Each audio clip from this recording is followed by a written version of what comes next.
Hello, नमस्ते, अस्सलाम वालेकुम, welcome to my YouTube channel.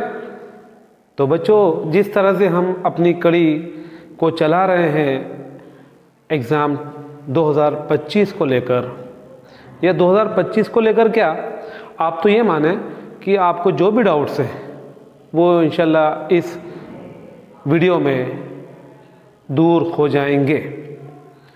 कौन से चैप्टर के? Chapter number 9 trigonometric. ट्रिग्नोमेट्री में जो हाइट और डिस्टेंस वाले क्वेश्चंस हैं चैप्टर 9 उसमें दिक्कतें आती हैं बच्चों को, और बहुत आ रही हैं। मेरे भी जो स्टूडेंट्स हैं क्लास के, वो भी बार बार उन्हीं क्वेश्चन में से डाउट ला रहे हैं। तो कहीं ना कहीं वो क्वेश्चंस या एक्सरसाइज इस तरह की है कि कुछ दिक्कतें आ रही हैं। तो आज हम उसी चैप्टर में से एक ही एक्सरसाइज है वहाँ 9.1, उस एक्सरसाइज में से कुछ 2-3 क्वेश्चन मैं कराऊंगा। आप पूरा लास्ट तक वीडियो देखें और एक एक चीज़ समझने की कोशिश करें। उस एक्सरसाइज में से हम पहला क्वेश्चन जो लेंगे, आपकी एक्सरसाइज 9.1 है, उस 9.1 एक्सरसाइज में जो क्वेश्चन है क्वेश्चन नंबर 7। क्वेश्चन 7 जी, क्वेश्चन 7 एक्सरसाइज खुल गया। एक्सरसाइज 9.1 का क्वेश्चन नंबर मैं करवा रहा हूँ आज 7 करवाऊंगा, 12 करवाऊंगा और 13 जहाज़ों वाला क्वेश्चन है वो कराऊंगा। मकान, बिल्डिंग और टावर वाला क्वेश्चन वो करेंगे हम। तो आप पूरे क्वेश्चन देखें इसमें। तो 7th क्वेश्चन क्या कह रहा है बच्चों, देखें। सबसे पहले तो इसमें हमारा अगर डायग्राम सही बन रहा है ना, तो क्वेश्चन आधा तो ऐसे ही हो जाएगा। मैंने देखा है बच्चे क्वेश्चन कर लेते हैं लेकिन डायग्राम को सही नहीं बना पाते और वहीं से गलती शुरू होती है। तो आप पूरा क्वेश्चन को समझना, डायग्राम की एक एक चीज़ देखना, तो आपको इंशाल्लाह पूरा अच्छे से समझ में आएगा। तो क्वेश्चन नंबर 7 क्या कह रहा है कि from a point on the ground the angles of elevation of the bottom. तो मैं आपको इसको ट्रांसलेट ही कर दूं कि एक 20 मीटर ऊंचा बिल्डिंग है, एक 20 मीटर ऊंचा बिल्डिंग है। तो बिल्डिंग हम अज्यूम कर लेते हैं, ये ए बी जो है वो एक बिल्डिंग है। कितना ऊंचा है? 20 मीटर का, 20 मीटर हाई बिल्डिंग है एक, और उसके ऊपर जो है ना एक टावर लगा है, ट्रांसमिशन टावर, एक मीनार लगा हुआ है। ये मान लो ये मीनार है, ये टावर है, ये सी। ए बी जो है वो हमारा बिल्डिंग है 20 मीटर हाई, उसके ऊपर जो ए और सी ये वाला जो दिख रहा है हिस्सा, ये टावर है। और क्या कह रहा है क्वेश्चन में? क्वेश्चन में कह रहा है कि ग्राउंड पे किसी पॉइंट से, मान लो ये पॉइंट है डी, किसी डिस्टेंस पर, इस पॉइंट से जो है ना, देखो ऐसा हो जाता है कभी कभी कि जो टावर है, टावर के टॉप और बॉटम के जो एलिवेशन एंगल है, अब एलिवेशन एंगल उसे कहते हैं जो ऊपर देखने पे बने। हम एक टावर है, मकान है, मकान के ऊपर टावर लगा हुआ है और टावर से या मकान से कुछ दूरी पर खड़ कर देख रहे हैं, तो हम टावर के निचले हिस्से को देख रहे हैं और टावर के ऊपरी हिस्से को देख रहे हैं। हम देख रहे हैं यहां से, ये आई हमारी, यहां से हम देख रहे हैं, या कोई भी ऑब्जर्वर देख रहा है जो, तो टावर के बॉटम को देख रहा है और टावर के टॉप को देख रहा है। तो बॉटम को देख रहा है तो जो एलिवेशन एंगल बन रहा है वो 45 डिग्री का बन रहा है, और टॉप को देख रहा है तो जो एलिवेशन बन रहा है वो 60 डिग्री का बन रहा है। तो बोला है find the height of the tower. अब टावर क्या है इसमें से? जो टावर है ये रहा, उसकी अज्यूम कर ले हम टावर की हाइट h। ये जो टावर है ना, ए से सी तक का टावर है। अब क्वेश्चन में फिर से समझा दूं, एक मकान है 20 मीटर ऊंचा, उस मकान के ऊपर एक टावर लगा हुआ है, ट्रांसमिशन टावर, और टावर को हम देख रहे हैं किसी पॉइंट से। तो पहले टावर के निचले हिस्से को देखा तो 45 डिग्री का एंगल बना, ऊपरी हिस्से को देखा तो 60 डिग्री का एंगल बन रहा। दो एंगल बन रहे हैं एलिवेशन, पहले नीचे देखा फिर ऊपर देखा। नीचे देखने पर एलिवेशन एंगल बन रहा है 45 डिग्री, ऊपर देखने पर एलिवेशन एंगल बन रहा है 60 डिग्री। तो कहा है what is the height of tower. तो टावर की हाइट अज्यूम कर ली हमने। मान लो, अज्यूम कर लो कि माना कि टावर की जो ऊंचाई है, या मीनार की जो ऊंचाई है, हाइट है, वो कितने मीटर है? h metre.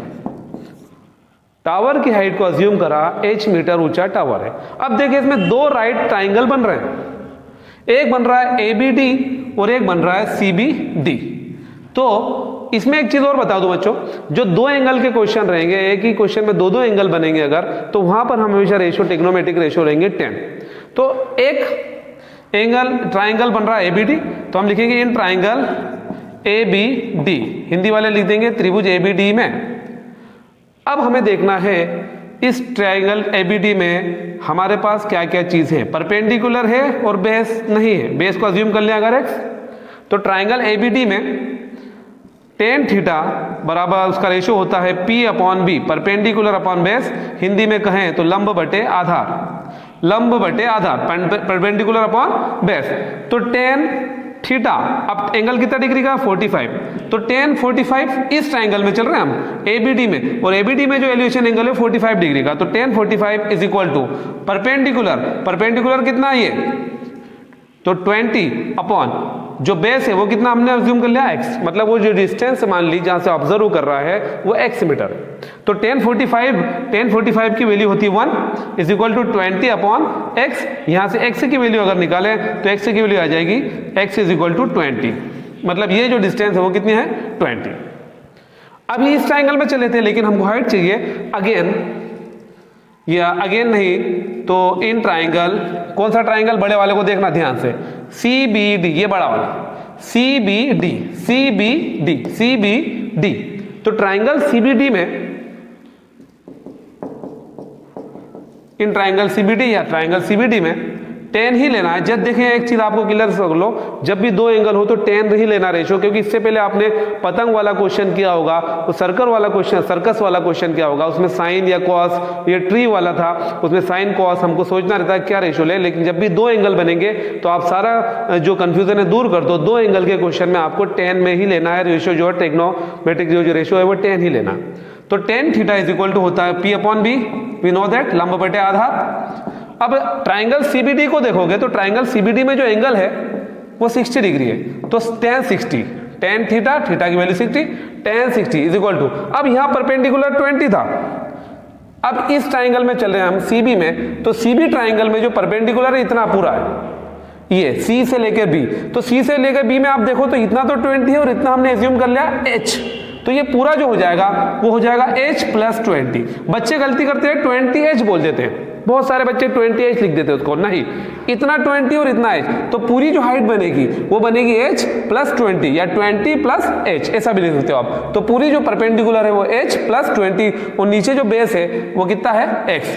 tan theta is equal होता है P/B, परपेंडिकुलर अपॉन बेस, तो ये परपेंडिकुलर पूरा हो गया, ये बेस हो गया, लंब बटे आधा, तो लंब हो गया h प्लस 20 और नीचे आ गया x। अब tan 60 की वैल्यू होती है √3 is equal to h plus 20 upon x, x की वैल्यू अभी आई 20, ये 20 इधर आएगा तो डिवाइड वाला मल्टीप्लाई में, तो 20 √3 is equal to h plus 20,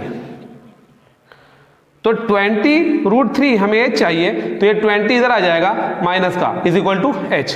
अब दोनों टर्म्स में देखो कॉमन क्या दिख रहा है, 20 कॉमन दिख रहा है, तो 20 हमने कॉमन ले लिया, तो यहां से बचा √3 माइनस 1। अब यहां गलती होती है, बच्चे सोचते सर यहां तो √3 समझ में आ रहा है, यहां क्या हुआ, कॉमन लेने के बाद उसका जो कोएफिशिएंट है गुणांक वो बचा, तो यहां से 20 जब हमने कॉमन लिया, 20 को जब कॉमन निकाला तो यहां से तो √3 बच गया ये माइनस। अब यहां से सोच रहे हो कि 20 तो पूरा ले लिया, लेकिन हर किसी नंबर का जो कोएफिशिएंट है वो 1 होता है, तो इसके साथ 1 है, क्योंकि एक बात ध्यान रखें कॉमन लेने में, जितनी टर्म्स ली है उतनी ही टर्म्स बचना चाहिए। यहाँ 2 टर्म्स थी, 2 पद थे, तो अंदर ब्रैकेट में भी 2 पद आने चाहिए, तो यहाँ तो √3 आ गया माइनस, अब यहाँ कुछ नहीं है तो उसका कोएफिशिएंट क्या माना जाएगा 1 बराबर h, तो h की वैल्यू आ गई 20 √3 माइनस 1। तो लास्ट में लिखें therefore height of the tower is equal to 20 √3 minus 1 metre. उसकी यूनिट जरूर लिखें, देखिए बार बार कहता हूं मैं, यूनिट बहुत मैटर करती है। आप बच्चे बहुत सारे ये लिख देते हैं, मीटर को भूल जाते हैं। हमें जो हाइट दी थी बिल्डिंग की वो मीटर में दी थी, तो जो उसकी भी हाइट आएगी वो भी मीटर में लिखें।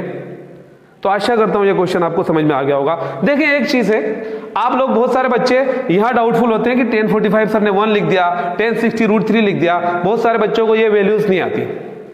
तो आप इसी चैनल पर इतना आसानी से आप ट्रिग्नोमेट्रिक जो टेबल है sin 60 sin 30 वो आप सीखेंगे। तो नेक्स्ट वीडियो में आप वेट करें, आपको बहुत ही अच्छे तरीके से वो मेथड समझाई जाएगी। तो आशा करता हूँ आपको ये क्वेश्चन अच्छे समझ में आ गया होगा, 9.1 का 7th क्वेश्चन।